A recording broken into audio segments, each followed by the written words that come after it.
The receptionist at Maison Aubin looked Adeline Frost up and down the way you'd inspect a smudge on white silk, slowly and with a faint, practiced regret. "We're appointment only this afternoon," she said, though the gilded salon behind her stood empty, the velvet settees waiting for bodies thinner than Adeline's. Adeline had heard that sentence in 100 costumes across 37 years. She set her leather portfolio against her hip, unhurried. "I have one. 2 o'clock. The young woman's eyes flicked to the appointment book, then back to the soft width of Adeline's shoulders, the generous curve under her charcoal coat, as if the two facts couldn't possibly belong to the same person. "And the name?" Before Adeline could answer, a voice cut across the showroom like a tailor's shears. "Oh, no, no, no." Dorian Wells descended the floating glass staircase with the wariness of a man interrupted at prayer. The creative director of Maison Aubin was all sharp lapels and sharper cheekbones, and he wore his contempt the way other men wore cologne. He stopped 3 feet from Adeline and let his gaze travel her body, taking inventory. "Darling, I think there's been a misunderstanding. We don't carry your size.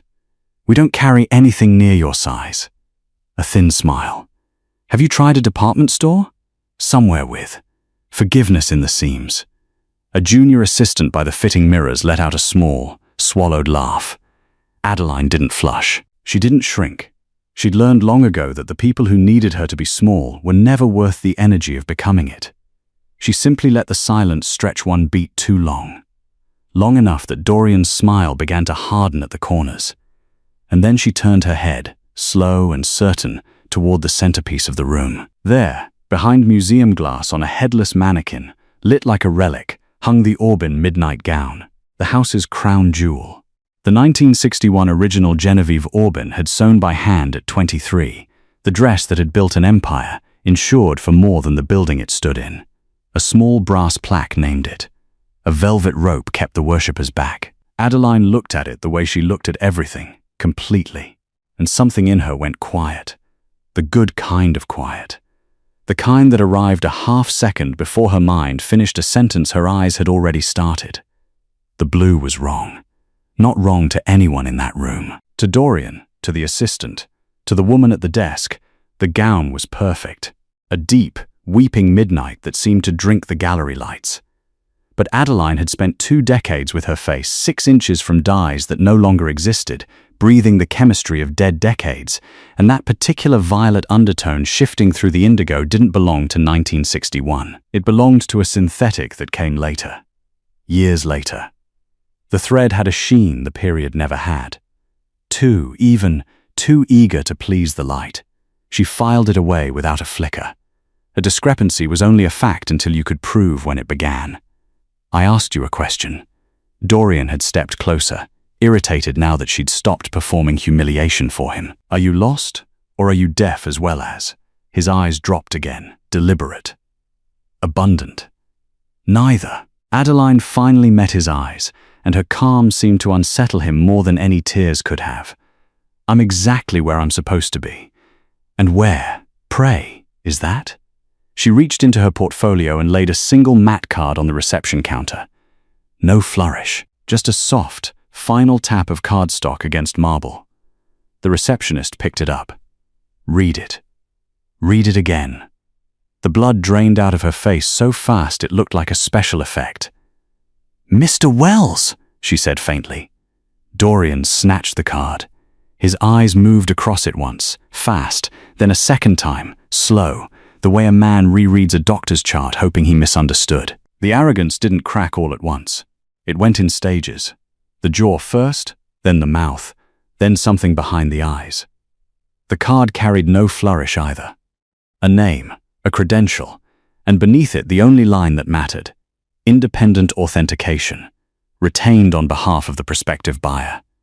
Because Maison Aubin was for sale. Quietly, the way old houses are sold when the money behind them has gone bad and someone wants it laundered clean. And no man with that kind of money signs anything until his own appraiser has put her hands on every thread in the building and certified that the legend is real. Dorian Wells had just told the woman holding the verdict over his entire house that she belonged in a department store. Who? His voice had lost its edge entirely. Who is the buyer? Adeline lifted her portfolio, settled the strap on her shoulder, and walked past him toward the gallery glass and the gown that had been lying to this room for 60 years. "His name is Lucien Cassano," she said. "And in my experience, Mr. Wells, he's not a man who enjoys hearing how his appraiser was spoken to. The car Lucien Cassano sent for her was black, German, and silent, and the driver did not make small talk. Adeline preferred it that way. She spent the ride north along the river with her portfolio open on her knees and the wrongness of that blue still turning over behind her eyes. People assumed her work was about beauty. It wasn't. It was about time. Every fiber a person had ever spun carried a date stamped into its chemistry.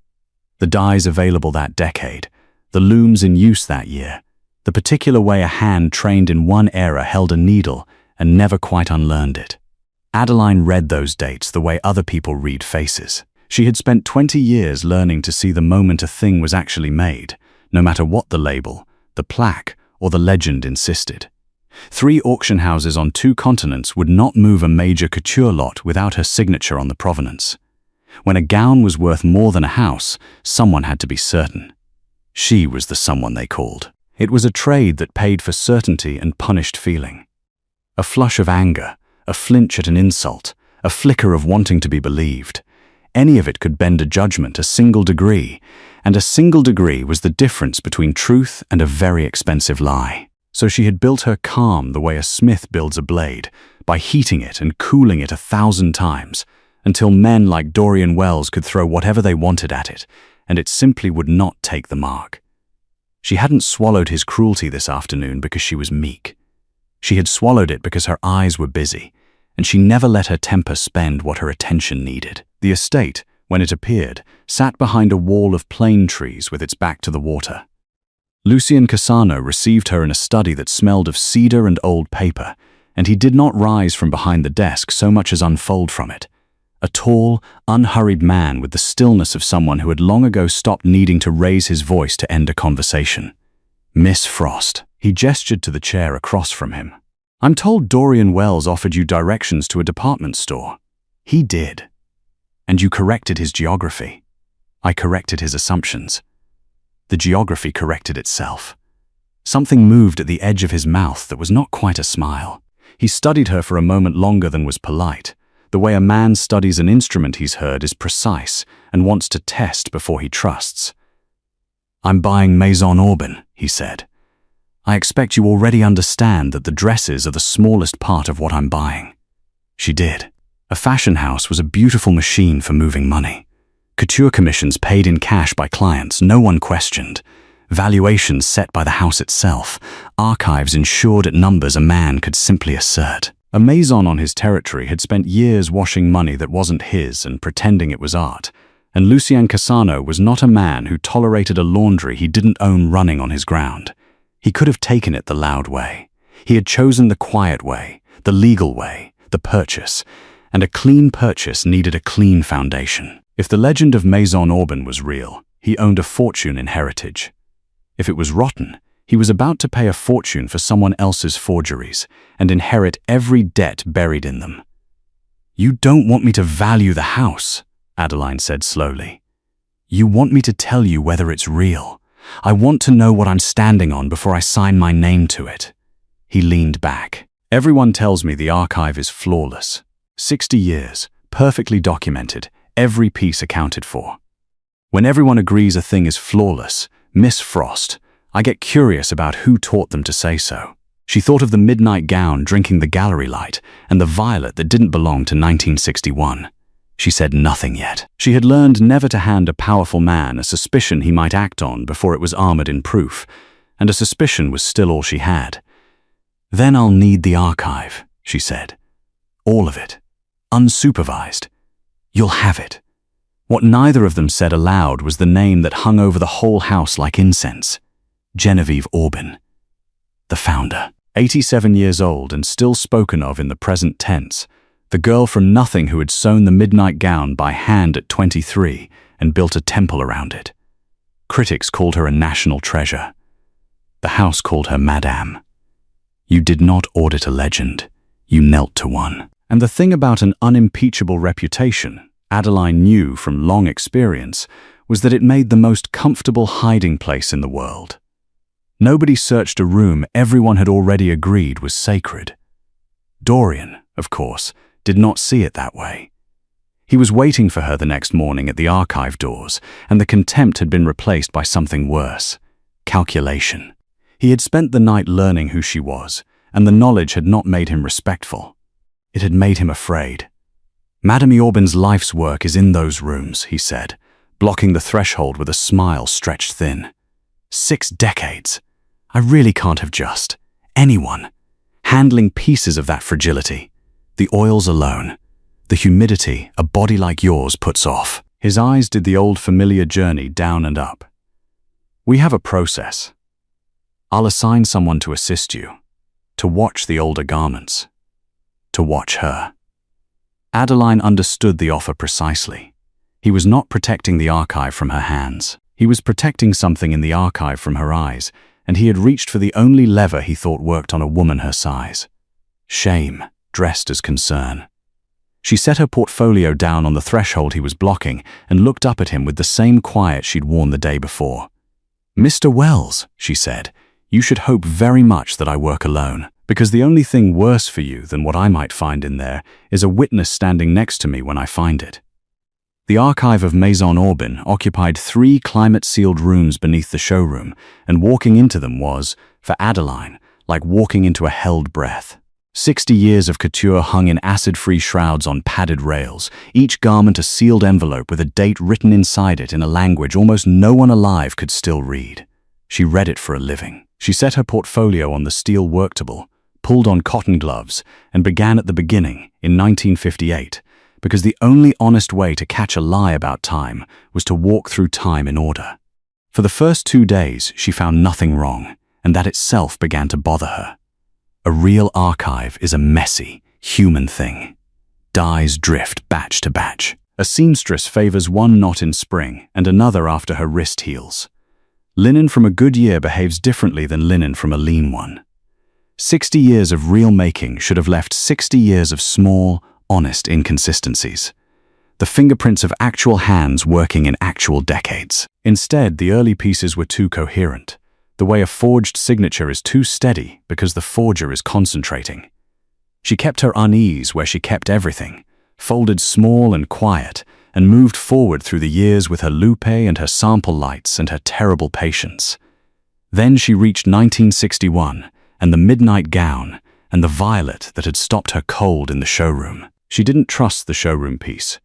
Galleries lie with their lighting, so she found its archive twin, the second 1961 evening gown, the one that never left the dark. Under her cold, corrected lamp, the same violet undertone surfaced in the indigo, that same too eager sheen. She turned the inner hem with 2 fingers and read the fiber against the light, and the thread told her, plainly, that it had been spun in a decade that had not yet happened when Genevieve Aubyn was supposedly bent over it at 23. One piece could be an error. A later repair, a replaced panel, an honest restoration logged somewhere she hadn't looked. So she went looking, and that was when the floor tilted. She pulled the 1964 commission, the 1969 bridal, the 1972 gala coat that 3 monographs called the soul of the house. She laid them under the same light and asked them the same patient question, and one after another they gave her the same impossible answer. Fibers and dyes that postdated the legend that named them, hidden under provenance so immaculate it could only have been built on purpose. This was not a forger who had slipped a fake into a real collection. This was a real collection with its spine quietly replaced. The crown jewels of Maison Aubyn, the very pieces the house knelt to, the ones the sale was priced around, had been made by other hands, in other years, and dressed in a story. And someone had spent decades keeping anyone with eyes like hers out of these rooms, which was the moment Dorian Wells stopped being a vain man who'd insulted her and became something colder. His offer to assign someone to watch the older garments hadn't been cruelty wearing the mask of concern. It had been a guard posted at exactly the rail she was now standing in front of. He hadn't known she'd see it. Almost no one would have. But he'd known the danger lived here in the years between 1961 and 1972. And he'd reached for the oldest lever men used on women her size to keep her hands and her eyes off it. A polite knock confirmed it. The assistant Dorian had tried to assign her appeared at the sealed door, flustered, apologetic, carrying a clipboard. "Mr. Wells asked me to log which pieces you've handled today, for the insurance. And he wondered whether the older garments might be too delicate for the schedule. He's drafting a note to Mr. Cassano's office recommending a credentialed second opinion. He's worried about, The young woman's eyes dropped, miserable. Stress on the fabrics. Stress on the fabrics. Adeline almost admired it. He was building the cover already, papering a file that said the difficult, oversized appraiser had mishandled fragile heritage, so that when she reported what she'd found, the report would arrive pre-poisoned, the messenger discredited before the message was read. He meant to bury the truth by burying her under it. She peeled off her gloves, finger by finger, and asked the assistant to wait. Then she did the one thing a person in her trade learns to do before anything else, the discipline that had kept her judgments clean for 20 years. She stopped being angry and started being exact. She photographed every anomaly with a scale bar and a date card. She logged each fiber sample in sealed sleeves, twice, originals to one case and duplicates to another. She wrote down precisely what she had found and precisely what she had not yet proven, in the flat, unarguable prose of someone who expected to be read aloud in a room full of people who wanted her to be wrong. Only when the record was armored did she call Lucien Cassano. "You were right to be curious," she told him. "The flawlessness isn't craftsmanship. It's concealment. I'm not finished, but I can already tell you the heart of that archive isn't what the plaques say it is. And the man at the top of the house knows, because he's already moving to discredit me before I can put it in writing." There was a silence on the line, the unhurried kind she was learning to recognize. "Then tell me what you want, Miss Frost. I can make Wells a great deal more cooperative by this evening." And there it was, the easy road, the powerful man's reflex, the offer to solve her problem with his weight instead of her work. Adeline looked down the long rail of beautiful, lying dresses, and she understood that how she answered the next 30 seconds would decide whether this stayed her case or became his. "What I want," she said, "is to do my job all the way to the end, and to do it on the record. Not a quiet finding you can use to drop your price and close fast. A real authentication, documented, that stands up in daylight no matter who it embarrasses. You hired me to tell you what you're standing on. I'm going to tell everyone, or I don't sign anything at all." She could hear him weighing it, this man who bought silence by the kilo, being asked by his own appraiser to buy the opposite. "You realize," he said, "that what you're describing is a great deal louder than what I came here to do. I realize it's the only version that's true." She drew the next dress toward her on its silent rail. "That's the only way I work. Have Wells write his little note. By the time anyone reads it, I'll have the proof that makes it the most expensive sentence he ever wrote." Lucien Cassano agreed to her terms. Then, being who he was, he immediately tried to help in the only language he spoke fluently. Adeline found out the next morning, when the assistant let slip that Mr. Wells had been summoned to a meeting at the River House and had left the building grey-faced. She set down her loop, walked out to the courtyard where the German car waited, and had the driver take her north without an appointment. Lucien received her with 2 coffees already poured, which told her he'd expected the visit. "You're angry," he observed, with the mild interest of a man cataloguing weather. "I'm correcting a mistake before it sets." She didn't sit. "You pulled Dorian Wells in to lean on him. Tell me you haven't said anything about the archive yet." "I've said nothing. I've let him sit in a quiet room and imagine. He's very imaginative." He gestured at the chair again, and this time something in her stance made him drop the gesture. "Miss Frost. The man tried to bury my appraiser under a story about her hands. I can have his cooperation, his confession, and his resignation by lunch." "Why would I not?" "Because a confession you squeeze out of him is worth nothing to me, and worse than nothing to you." She heard her own voice flatten into the register she used in disputed rooms, the one that didn't argue so much as lay facts on a table one at a time. "If you frighten Dorian into talking, here is what you actually buy. You buy a statement any lawyer unwinds in an afternoon because it was coerced. You buy a tipped hand. The moment he knows we've seen the archive, he warns whoever taught him to build it, And that person has the access to walk into those 3 rooms tonight and quietly correct everything I haven't yet photographed. And you buy the wrong head. Dorian Wells didn't forge 60 years of couture before he was born, Mr. Cassano. He's the one they put in front. If you take him now, you've cut off a hand and left the thing that grew it alive. Somewhere else, on someone else's ground, with your money in its pocket. The study went very still. She watched him do the thing she'd already started to find dangerous in him. Not bristle, not insist, but recalculate, fast and without ego, the way she recalculated a date when a fiber contradicted a plaque. He had come into the room certain he was right, and he simply let the certainty go when a better argument arrived. She had spent her life among men who could not do that. It was, she thought with some irritation at herself, an extraordinarily attractive thing to watch. "You're telling me to do nothing," he said. "I'm telling you to do the harder thing. Let him think his note worked. Let him believe he's discrediting me. A man who thinks he's winning keeps moving, and a man who keeps moving leaves a record." She finally took the coffee. "I don't need you to break him. I need him to keep writing things down." Lucien looked at her for a long moment over the rim of his cup. "Most people I retain," he said, "spend the first week telling me how powerful I am. You've spent it telling me to sit on my hands. You're paying me to be right, not to be agreeable." She allowed herself the smallest dry edge. "If you wanted agreeable, Dorian Wells is very available." That earned her something rare. A short, real laugh, gone almost before it surfaced, and the look that came after it was not the look men usually gave a woman built like her. It held no surprise that she was clever, no negotiation between her mind and her body. He had simply skipped the part where her size was supposed to mean something, and arrived directly at the only fact he found interesting, that she was the sharpest instrument in the room. She filed that away too, in a sleeve she didn't label, and went back to work. Dorian, left to keep moving, moved exactly as she'd predicted, and cleverly. He couldn't make the anomalous fibers disappear. She'd already photographed them. So he did the next best thing. By week's end, a leather-bound conservation ledger surfaced in the archive office, produced by a flustered registrar who swore it had simply been in the wrong cabinet. Its pages, foxed and aged to a convincing tea brown, recorded a quiet program of restorations across the 80s and 90s. Careful, professional repairs in which worn original panels of the great gowns had been replaced with period-appropriate replacement cloth. A documented, innocent, almost noble explanation for every post-dated thread she'd found. The midnight gown wasn't a forgery. It had simply been lovingly mended, you see, by hands that came later.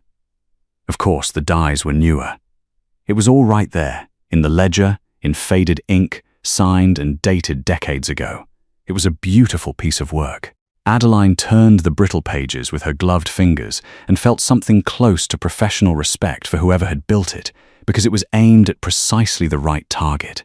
Not at her finding, which it couldn't touch, but at the meaning of her finding. Anyone she reported to could now choose to believe the gowns were authentic but restored rather than fake, and most people, given an innocent story and a guilty one, would reach for the innocent one and call it fairness. And under the ledger, woven through it, was the trap meant for her. 2 of the restoration entries described conservation work on garments she had personally sampled that very week.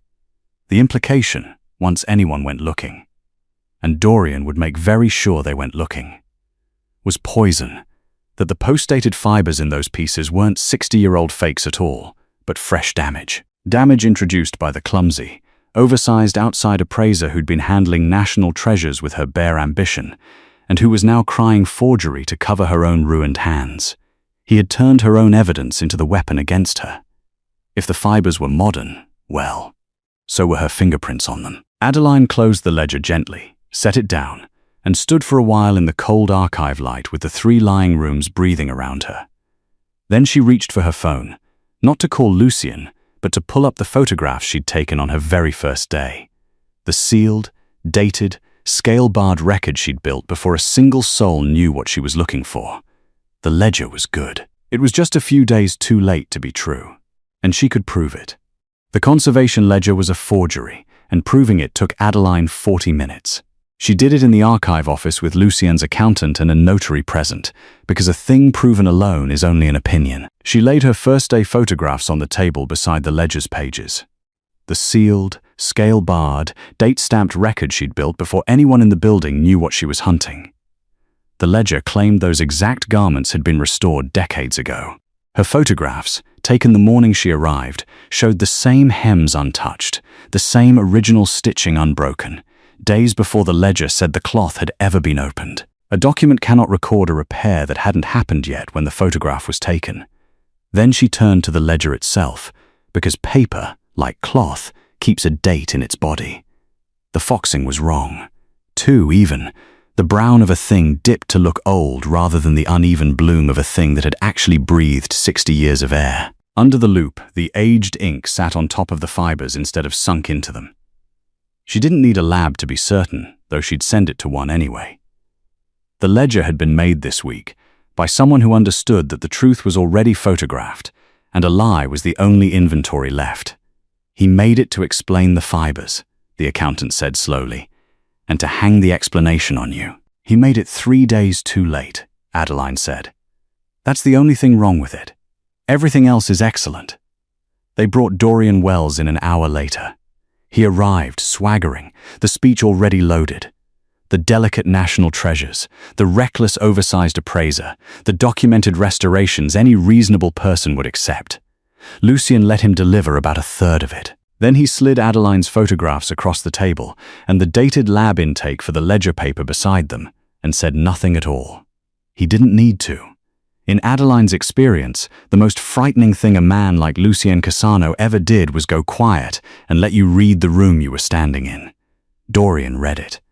The swagger drained out of his legs first. He sat without being told to. What followed was a real confession, and Adeline watched it the way she watched a dye bleed under solvent, patiently, noting exactly how far it ran. He had been skimming the commissions for years, he admitted, inflating valuations on pieces no buyer ever truly examined, washing numbers through the house's insurance on Madame's archive. The laundering Lucien had come to swallow. Dorian had been its plumber. He had fabricated the ledger when he realized what Adeline's eyes had caught. He had drafted the note meant to brand her hands as the source of the damage. Yes, all of it. He gave it up in a rush, naming his own crimes with the desperate generosity of a man trying to pay a small debt before a larger one comes due. It was a complete confession. It was also, Adeline understood within the first 2 minutes, a receipt, laid down to be paid, so that the books could close on Dorian Wells and stay shut on whoever stood above him. He was confessing to everything he could survive in order to wall off the one thing he couldn't. And in walling it off, he told her exactly where it was. But the gowns themselves, he said, hands spread, reaching for the last solid ground beneath him. The masterpieces. The 61, the great early pieces. Those are real. Those are Madame's. I padded the books. I touched the modern stock. Fine. But I would never lay a finger on the founding collection. No one in this house would. You don't. You don't correct a thing like that. It's the whole reason the rest of it works. He thought he was buying his life with that sentence.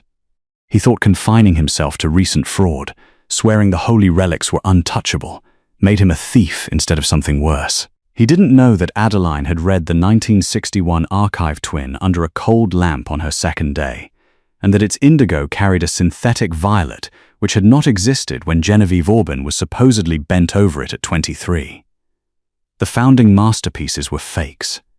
Dorian had just sworn, on his own survival, that he had never touched them.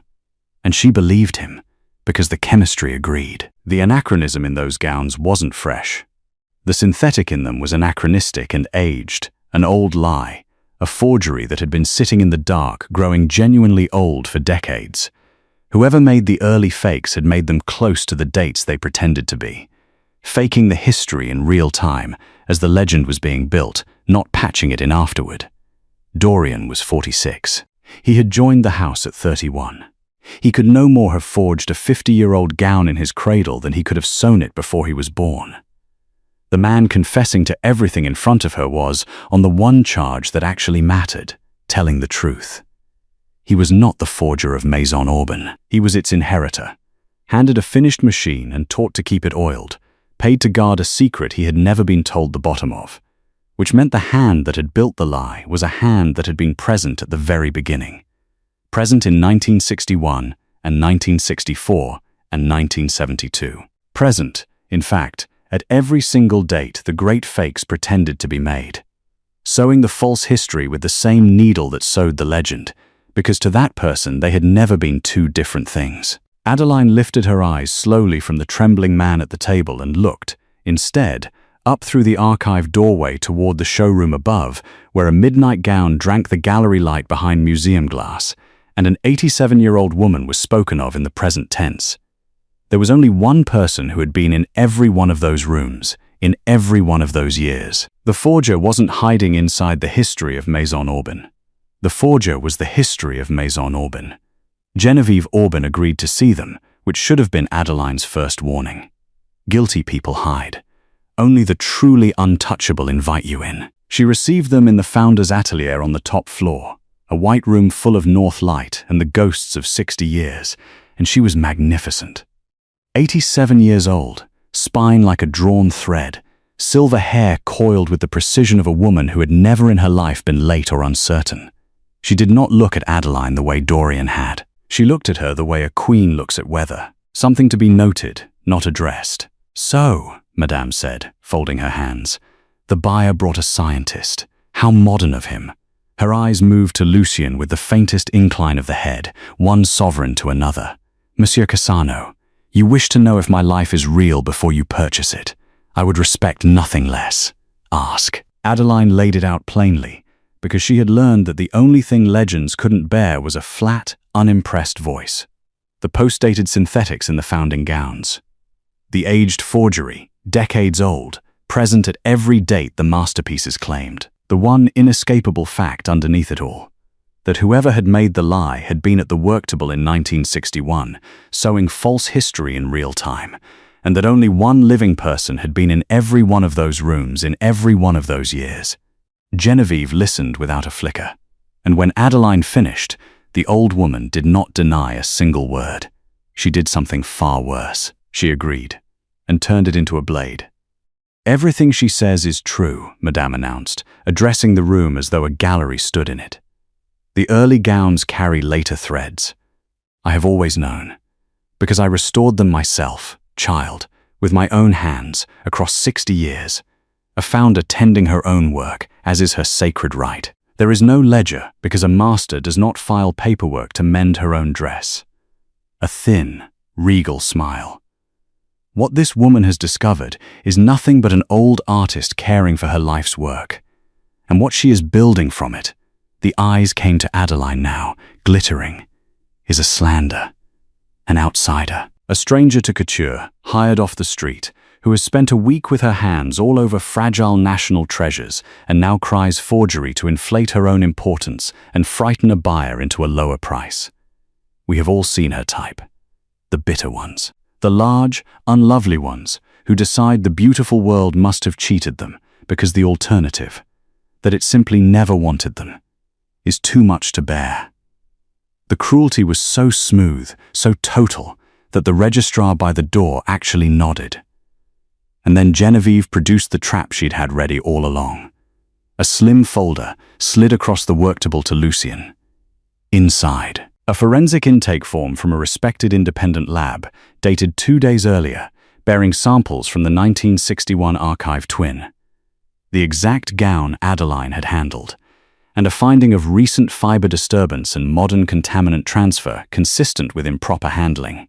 Adeline's name was on the chain of custody line. It looked, to any reasonable eye, like proof that the damage in the founding gowns was new, and that the appraiser screaming forgery had put it there herself. Adeline understood the architecture of it instantly, because it was the same architecture as the ledger, only built with a real lab and a real letterhead instead of tea-stained paper. Genevieve hadn't refuted the science. She had commissioned her own, salted it, and dated it to frame Adeline's contact with the gowns as the contamination. The legend's word against the outsider's hands, and the legend had brought a document. It was aimed at Lucien now, not at her. Adeline felt it land in him. He had built an empire on never being made a fool of, and the folder was engineered to make him fear exactly that. That his clever appraiser was a grifter, that he'd been maneuvered, that the safe thing, the face-saving thing, was to thank Miss Frost, pay her, and walk away from the whole loud mess before it touched his name. She could see the calculation flicker behind his stillness. She had asked him, days ago, to make this loud and public. Genevieve had just made loud and public the single most dangerous thing in the room for him. He turned to look at Adeline, not accusing, weighing, giving her the chance, the only chance she would get, to be measured against a national treasure and not found wanting. She did not raise her voice. She did not defend her character, because a person who answers slander on its own terms has already agreed to be tried by it. She stood in the white north light with an 87-year-old legend and a lab report arrayed against her, and she went back to the one place no reputation could follow her, the chemistry. Madame says she restored the gowns herself, over 60 years, Adeline said quietly. Then let's take her at her word. A restorer replacing worn cloth reaches for the closest match she can buy. Modern thread, modern dye, whatever the shop sells the year she sits down to mend. That's what restoration looks like under the lamp. New material, all different ages, scattered across the decades the repairs were made. She let that settle. But that is not what's in these gowns. The synthetic in the 1961 piece, and the 1964, and the 1972. It isn't a spread of repair dates. It's one dye. One formula. One batch used across gowns that supposedly took 11 years to make. No restorer working over 60 years buys 11 years of dresses out of a single tin. She finally looked at Genevieve, and her calm was the cruelest thing in the room. They were all dyed at the same time, madame. Not made across a decade and mended across a lifetime. Made together, in one sitting, by someone faking a history all at once, and then aged in the dark to look like it had been earned. The White Room went silent. That's a falsifiable claim. Adeline went on, to Lucienne now, steady as a plumb line. Her story and mine can't both be true, and the dye doesn't care which of us is more respectable. One dye across all 3 gowns means forgery. A scatter of restoration dyes means she's telling the truth. It's one test. Anyone can run it. Run it. She had not proven it yet. She had done something better under fire. She had named the single fact that would, the one Genevieve's flawless provenance had no room to hold, and put it where the whole room could watch it be checked. And she saw, in the minute tightening at the old woman's jaw, the first crack she had been waiting 6 days to find. Genevieve Orban had built a lie that survived every eye in the world for 60 years. She had simply never expected the one buyer reckless enough to send in a pair that read thread instead of reputation. Adeline did not ask for a courtroom. She asked for an audience, which is far more dangerous to a legend. She told Lucien exactly how to build it. Not a quiet lab result delivered to him in private. Genevieve would simply commission a louder lab to contradict it, and the war would dissolve into experts cancelling each other out, which is precisely the fog a 60-year lie needs to survive. Instead, a single room on neutral ground, with witnesses no one could buy all at once. 2 conservators from the National Museum. A textiles chemist from the university with no stake in the sale. A journalist who covered the auction world and had been hungry for years to be the one who finally put a glove on Maison Orban. And Genevieve herself, invited as guest of honor, because a verdict only matters if the accused is standing in the room when it lands.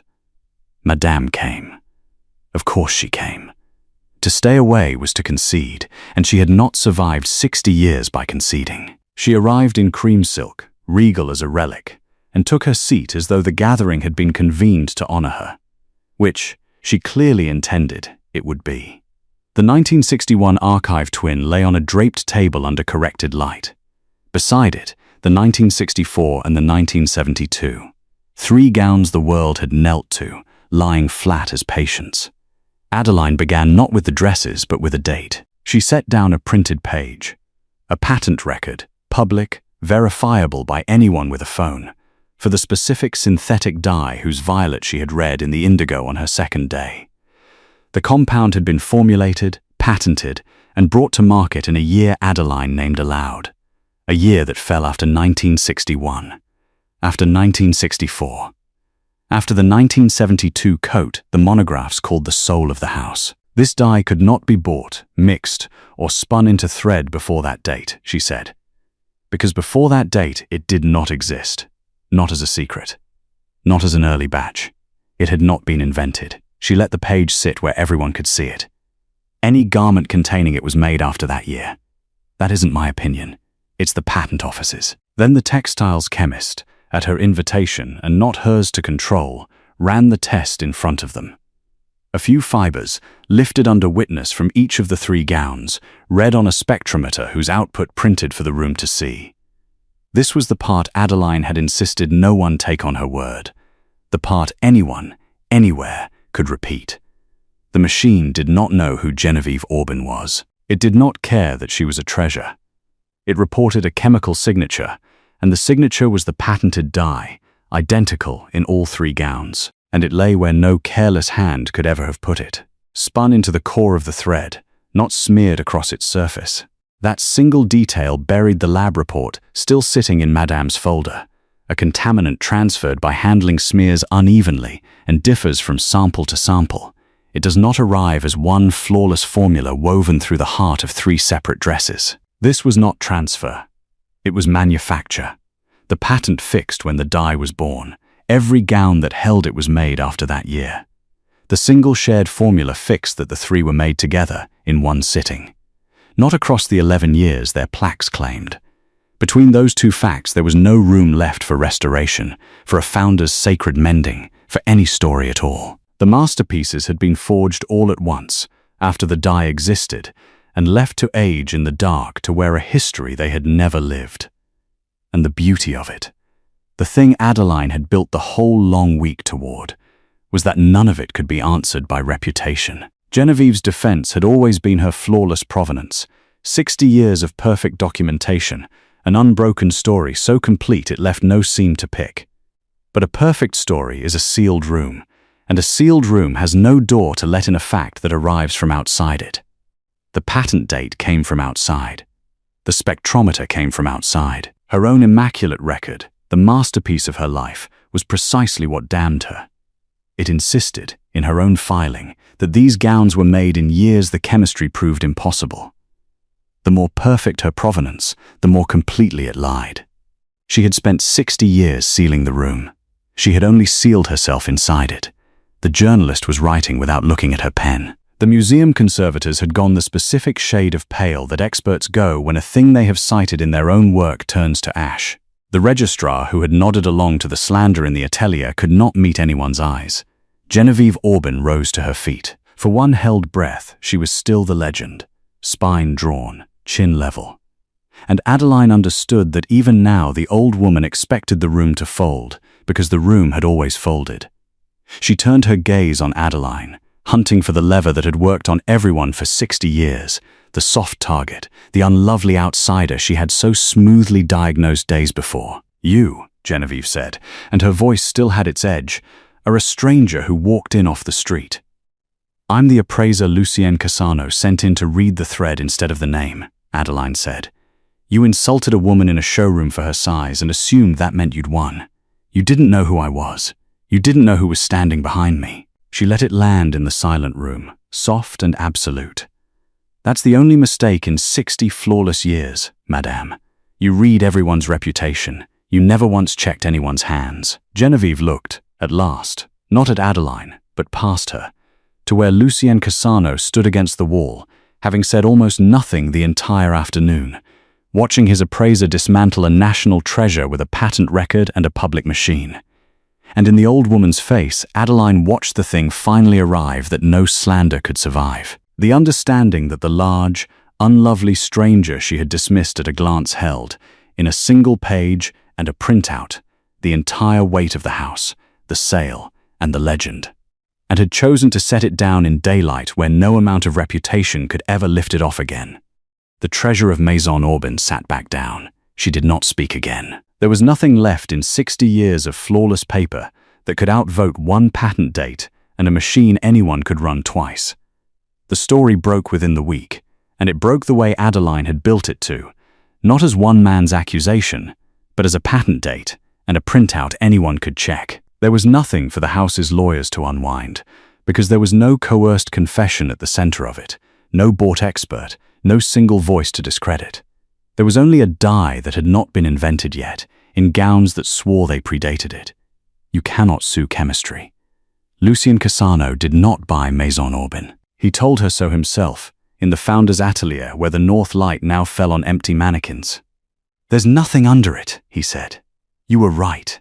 I'd have been paying a fortune to inherit a forgery and every debt buried in it. The laundry that ran through this place will surface somewhere else, on someone else's ground." A pause. "But not as a heritage I signed my name to. Not as mine." "That was the point," Adeline said. "A thing that looks clean and isn't costs more than a thing that's honestly broken." What she expected next was the part she had spent a lifetime learning to refuse gracefully. The powerful man's reward, the gift that turns a colleague into a kept thing. She had watched it happen to capable women her whole career. The talent gets noticed, and then it gets absorbed, folded into someone larger, paid handsomely to stop being its own. Lucien offered her none of that, which was how she knew he had been paying attention. "There's no house left to fold the lie into," he said.